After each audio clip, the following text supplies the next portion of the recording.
This is Revathi. Welcome back to అందమైన కథల పొదిరిల్లు. మహర్షి episode number 274. కథలో జరిగిన అనుకోని సంఘటన అదేంటి? కథలోకి వెళ్ళబోయే ముందు దయచేసి వీడియోకి ఒక లైక్ ఇవ్వండి. అలాగే హైప్ ఇచ్చి వీడియోని సపోర్ట్ చేయండి. స్టోరీస్ నచ్చినట్టయితే మన ఛానల్ని తప్పకుండా షేర్ చేయండి. ఇక కథలోకి వెళ్ళిపోదాం. ఆ డిఎన్ఏ రిపోర్టుని రాజశేఖర్ ఆయన కళ్ళతో చూసేసరికి ఆయన కాళ్ళ కింద భూమి కంపించినట్టుగా ఉంటుంది. ఆ రోజు జీవనతో శారీరకంగా కలవటం గుర్తు తెచ్చుకొని, మహర్షి నా కన్న కొడుకా అని ఆశ్చర్యంగా మనసులో అనుకుంటాడు. ఇప్పుడు కూడా మా అత్తగారు ఎవరో మీకు తెలీదా రాజశేఖర్ గారు అని అవంతి ఆవేశంతో ఒత్తి పలుకుతూ ప్రశ్నిస్తుంది. అవంతి ప్రశ్నకు కొడుకు కోడలు భార్య ముందు రాజశేఖర్ గారికి పరువు పోతున్నట్టుగా ఉంటుంది. చెప్పండి రాజశేఖర్ గారు, మా అత్తగారితో శారీరకంగా కలిసి ఒక బిడ్డకు తండ్రి అయినా కూడా ఇంకా మా అత్తగారు ఎవరో మీకు తెలీదు అంటారా అని మళ్ళీ ప్రశ్నిస్తుంది. అవంతి ప్రశ్నలకి రాజశేఖర్ గారికి తల తీసేసినట్టుగా ఉంటే రాజశేఖర్ ఏం సమాధానం చెప్తాడా అని గౌతమ్ తాన్య కోపంగా ఆయన వైపు చూస్తుంటారు. వాళ్ళిద్దరి పరిచయం సుచరితకు తెలుసు. కాకపోతే శారీరకంగా కలిసే అంతగా పరిచయం ఉందని తనకు తెలీదు. కొడుకు కోడల ముందు తన భర్త వ్యక్తిత్వం ఇలా బయటపడుతుంటే సుచరితకు కూడా కంగారుగా ఉంటుంది. అవంతి వస్తున్న కన్నీళ్లను తుడుచుకొని రాజశేఖర్ వైపు కోపంగా చూస్తూ, మీరు దుర్మార్గులు, మా అత్తగారి జీవితం నాశనం కావడానికి కారుకులైన మీరు పచ్చి దుర్మార్గులు, దోషులు అని అంటుంది. అవంతి మాటలకు సుచరిత కోపం తెచ్చుకుంటూ, అవంతి, నా భర్తతో మర్యాదగా మాట్లాడు. ఆయనకి మీ అత్తగారు బాగా తెలుసు. వాళ్ళిద్దరూ ప్రాణంగా ప్రేమించుకున్నారు. కానీ మీ అత్తగారు ఒక ప్రాస్టిట్యూట్ అని సుచరిత మాట్లాడబోతుంటే, ఈ కాపుతారా అంటూ మధ్యలోనే అవంతి అడ్డుపడి టాపు లేచిపోయేటట్టుగా గట్టిగా అరుస్తుంది. ఆ అరుపుకి సుచరిత ఉలిక్కిపడి దెబ్బకి నోరు మూస్తుంది. మా అత్తగారు ప్రాస్టిట్యూట్ కావచ్చు, కానీ మా అత్తగారు ఆ జీవితంలోకి అడుగు పెట్టడానికి ముమ్మాటికి కారణం నీ మొగుడు అని కన్నీళ్లు పెట్టుకుంటూ గట్టిగా చెప్తుంది. అవంతి మాటలకు రాజశేఖర్ కూడా నోరు విప్పలేక పూర్తి సందేహంలో ఉండిపోతాడు.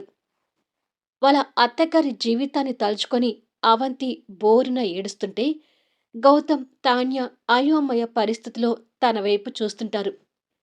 అవంతి కొద్దిసేపటికి కన్నీళ్లు తుడుచుకొని సుచరిత గారి వైపు సూటిగా చూస్తూ, మా అత్తగారి జీవితం అలా కావటానికి కారణం ఎవరు అనేది మహర్షి గారు పేర్లు చెప్పలేదు, కానీ అసలు ఏం జరిగింది అనేది మొత్తం నాకు చెప్పారు. మహర్షి గారు చెప్పిన దాని ప్రకారం మీ అన్న దామోదర్ మిమ్మల్ని ఈ ఉత్తముడికి ఇచ్చి పెళ్లి చేయడం కోసం డేవిడ్ అనే కుక్కతో చేతులు కలిపి మా అత్తగారిని వ్యభిచారమనే నరకంలోకి నెట్టారు అని చెప్తుంది. దామోదర్ దుర్మార్గం గురించి అంతో ఇంతో తెలిసిన సుచరితకి అవంతి నోటి నుంచి దామోదర్ పేరు వినగానే అవంతి చెప్తున్నది నిజమేనేమో అని తన మనసుకి అనిపిస్తూ కంగారు పడుతుంది. రాజశేఖర్ ఇంకా అనుమానపడుతూ, కానీ అవంతి, జీవనతో నేను శారీరకంగా కలిసింది నిజమే. రిపోర్ట్ ప్రకారం మహర్షి నా కొడుకు కావచ్చు. కానీ నువ్వు దామోదర్ గురించి చెప్పింది అబద్ధం. ఒకసారి మహర్షి కూడా దామోదర్ని ఇలాగే నా దగ్గరకు తీసుకొచ్చి ఏదో చెప్పించాలని చూశాడు. కానీ దామోదర్ అని రాజశేఖర్ మాట్లాడబోతుంటే, ఇక మీరు మాట్లాడటం ఆపండి అంటూ అవంతి కోపంగా చెయ్యి అడ్డు పెడుతుంది. దాంతో రాజశేఖర్ మాటలు మధ్యలోనే ఆగిపోతాయి. మీకు మీ బామ్మర్ది చెప్పిన మాటల మీద నమ్మకం ఏర్పడింది, కానీ మీ కన్న కొడుకు కన్నీళ్ళ వెనుక ఉన్న బాధ కనిపించలేదా అని అడుగుతుంది ఆవేశంలో గొంతుని పెద్దగా చేస్తూ. మహర్షి ఆ విషయం గురించి చర్చించిన ప్రతిసారి కూడా రాజశేఖర్కి ఇప్పుడు మహర్షి మాటల వెనుక ఉన్న కన్నీటి బాధ ఇప్పుడు కళ్ళకు కట్టినట్టుగా కనిపిస్తుంటుంది. వాళ్ళన్న దుర్మార్గం గురించి అంత ఇంత తెలిసిన సుచరిత కూడా అవంతి మాటల మీద నమ్మకం ఏర్పడుతుంటుంది. మీ బామ్మర్ది చెప్పింది అబద్ధం కావచ్చు నాన్నా. మీరే అతని మాటలు విని పొరపడుతున్నారు అంటాడు గౌతమ్ తండ్రిని కోపంగా చూస్తూ. అవును, ముమ్మాటికి జీవన గారి జీవితం నాశనం కావటానికి మీరే కారణం అని తాన్య కూడా గట్టిగా వాదిస్తుంది.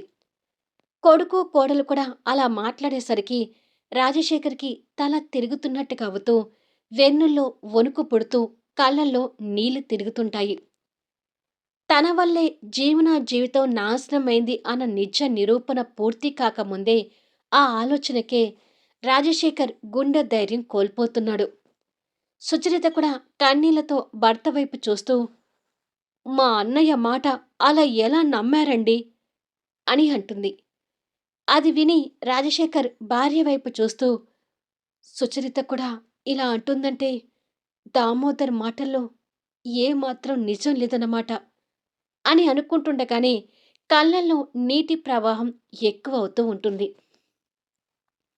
ఇలా అందరూ రాజశేఖర్ మీద ఆవేశంగా ఉండగా గౌతమ్ ఫోన్ రింగ్ అవుతుంటుంది. పాకెట్లో నుంచి ఫోన్ తీసి చూసేసరికి అది శాంతి గారి దగ్గర నుంచి వస్తున్న ఫోన్ కాల్. గౌతమ్ మనసు భారంగా మారేసరికి చిరాగ్గా ఫోన్ కట్ చేస్తాడు. కానీ శాంతి గారు మళ్ళీ వెంటనే కాల్ చేస్తుంటుంది.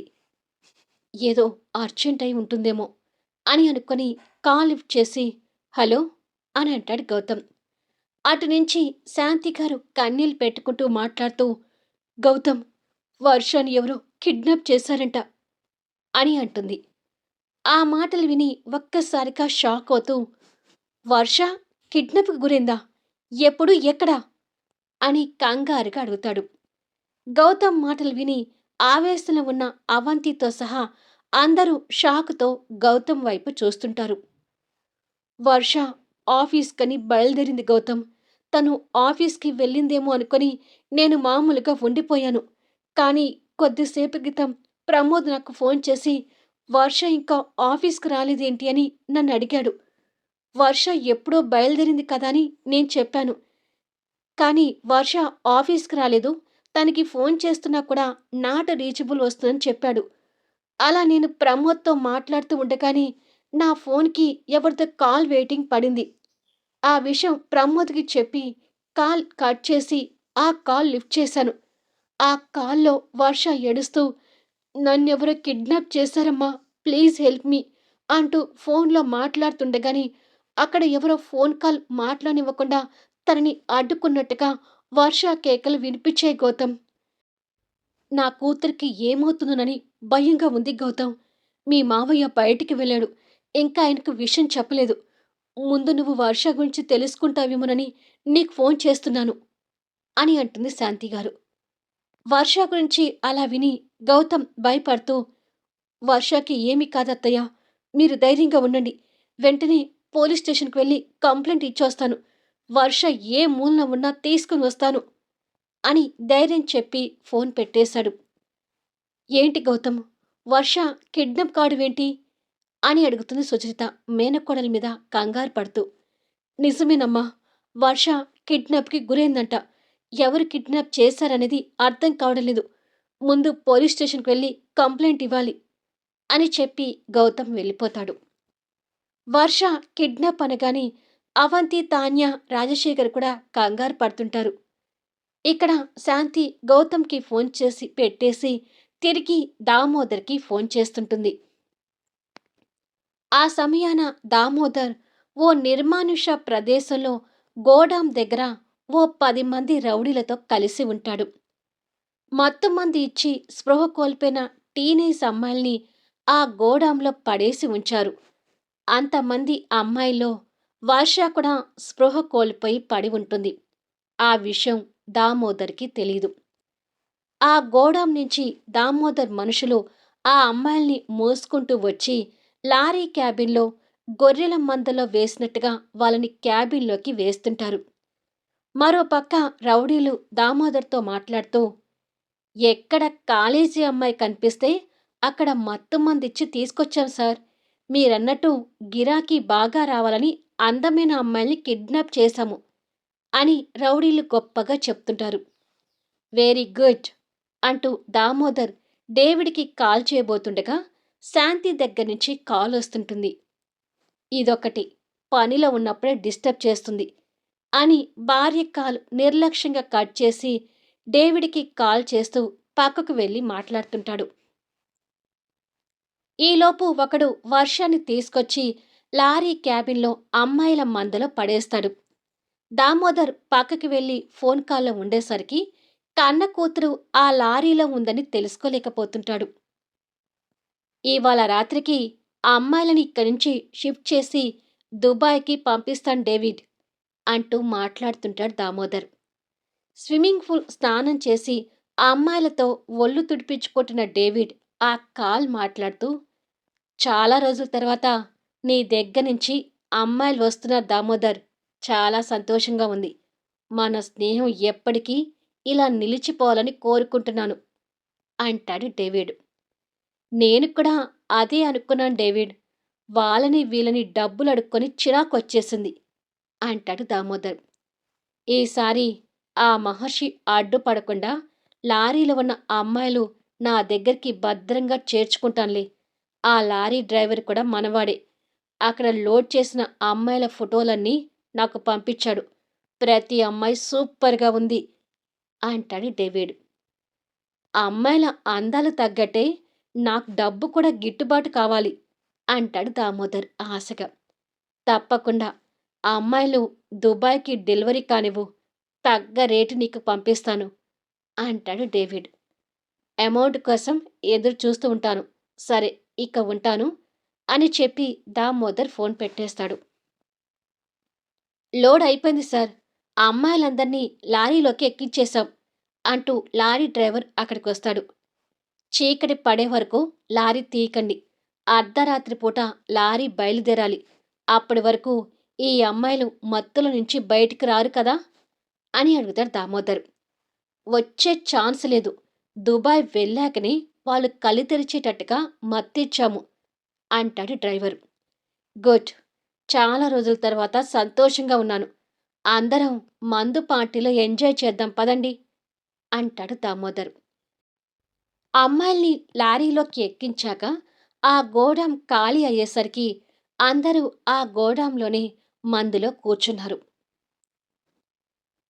రాజశేఖర్ ఇంటి దగ్గర నుంచి అవంతి, తాన్య, రాజశేఖర్, సుచరిత, దామోదర్ ఇంటికి చేరుకుంటారు.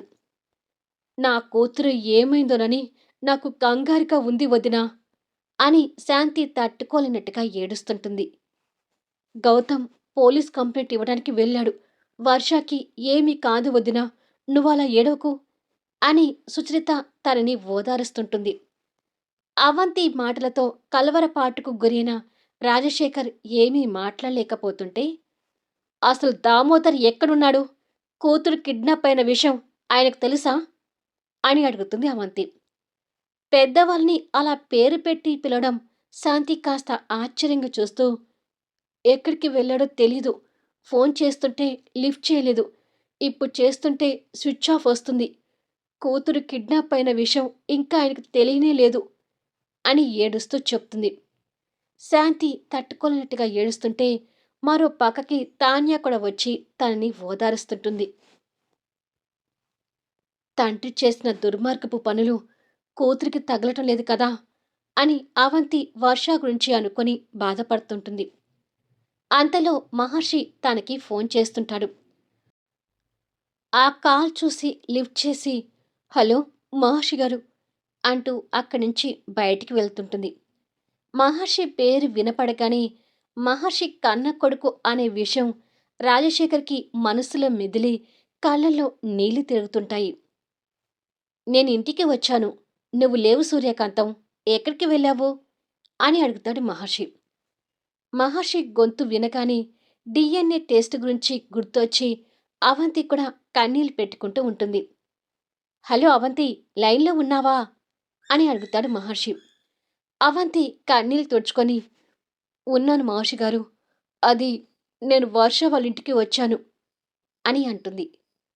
వర్ష వాళ్ళ ఇంటికి నువ్వెందుకు వెళ్ళావు అని అడుగుతాడు ఆశ్చర్యపోతూ. వర్ష కిడ్నాప్కి గురైంది. ఇప్పుడు తను ఎక్కడ ఉందో తెలియక పాపం శాంతి గారు తట్టుకోలేనట్టుగా ఏడుస్తుంది అని అవంతి ఉన్న విషయం చెప్తుంటే మహర్షి కూడా అది విని ఆశ్చర్యపోతుంటాడు. గౌతమ్ పోలీస్ కంప్లైంట్ ఇవ్వడానికి వెళ్ళాడు. ఇక్కడ శాంతి గారిని ఓదార్చడం ఎవరి తరం కావడం లేదు. వర్ష గురించి తలుచుకుంటే బాధగా ఉంది అని కన్నీళ్లు పెట్టుకుంటూ చెప్తుంది. నువ్వు చెప్తుంటే నాకు బాధకరి ఉంది అవంతి. పాపం వర్ష. తను కిడ్నాప్ చేయాల్సిన అవసరం ఎవరికుంటుంది అంటాడు మహర్షి. ఏమో అదే తెలియడం లేదు అంటుంది అవంతి. సరే, నేనొకసారి గౌతమ్కి ఫోన్ చేస్తాను. ఉంటాను అని చెప్పి మహర్షి ఫోన్ కట్ చేశాడు. అవంతి కన్నీళ్లు తుడుచుకొని లోపలికి రాబోతుండగా అక్కడ రాజశేఖర్ ఉంటాడు. మహర్షి గారు అంటూ అవంతి బయటకు వస్తుంటే ఆ పేరుని తలుచుకుంటూ రాజశేఖర్ తన వెనుకనే వచ్చాడు. రాజశేఖర్ గారిని నిప్పులు చెరుగుతున్న కళ్ళతో చూసి అవంతి లోపలికి వెళ్తుంటుంది. అవంతి కోపాన్ని రాజశేఖర్ భరించలేకపోతూ, జీవన, వీళ్ళందరూ చెప్పేది నిజమేనా? నీ జీవితం నాశనం కావడానికి నేనే కారణమా?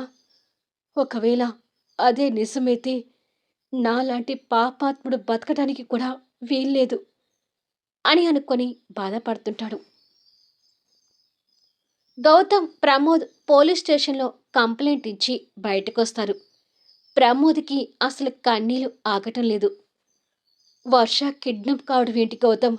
అసలు తను ఎక్కడ ఉందని వెతకాలి, తన్ని ఎలా కాపాడుకోవాలి అని ప్రమోద్ కన్నీళ్లు పెట్టుకుంటూ మాట్లాడుతుంటాడు. గౌతమ్కి కూడా ఏమీ అర్థం కావడం లేదు. వర్ష గురించి తలుచుకుంటూ ఉంటే గౌతమ్ కూడా కన్నీళ్ళు వస్తున్నాయి. అప్పుడే మహర్షి దగ్గర నుంచి గౌతమ్కి కాల్ వస్తుంటుంది. మహర్షి కాల్ చూడగానే డిఎన్ఏ టెస్ట్ చూడటం గుర్తొచ్చి ఆ విషయం అంతా గుర్తు రాగానే గౌతమ్ బాధ ఇంకాస్త ఎక్కువ అవుతుంటుంది. ఆ బాధని దిగమింగుకుంటూ కాల్ లిఫ్ట్ చేసి హలో అని అంటాడు. వర్ష గురించి కంప్లైంట్ ఇచ్చారా గౌతమ్ అని అడుగుతాడు మహర్షి. ఇచ్చాము. వర్ష ఎక్కడి నుంచి ఫోన్ చేసిందనేది ఎంక్వైరీ చేస్తున్నారు. దాన్ని బట్టి ముందుకు వెళ్తామని పోలీసులు చెప్తున్నారు. కానీ వర్ష ఏ ప్రమాదాలు ఇరుక్కుందోనని భయంగా ఉంది అని అంటాడు. వర్ష క్షేమంగా మనకి కనిపించాలని కోరుకుందాం. నేను కూడా తెలిసిన వాళ్ళకి చెప్పి వర్ష గురించి వెతికిస్తాను అని మాట్లాడుతుంటాడు. ఇలా టైం గడిచిపోయి చీకటి పడుతుంటుంది. ఇక్కడ దామోదర్కి ఫుల్గా మందు ఎక్కువయ్యి స్పృహలో లేకుండా మత్తులో పడుకుంటాడు. లారీలో ఆడపిల్లల గుంపులో వర్ష చలనం లేకుండా పడుకొని ఉంటుంది. మళ్ళీ నెక్స్ట్ వీడియోలో కలుద్దాం. అద్భుతమైన కథనాలతో ఆసక్తికరంగా సాగే కథా వీడియోస్ని మిస్ కాకుండా చూడండి. కథ నచ్చితే లైక్ చేయండి, హైప్ ఇవ్వండి, మీ అమూల్యమైన అభిప్రాయాలను తెలియచేయండి. అలాగే మన స్టోరీస్ని దయచేసి షేర్ చేయండి. Thank you for listening.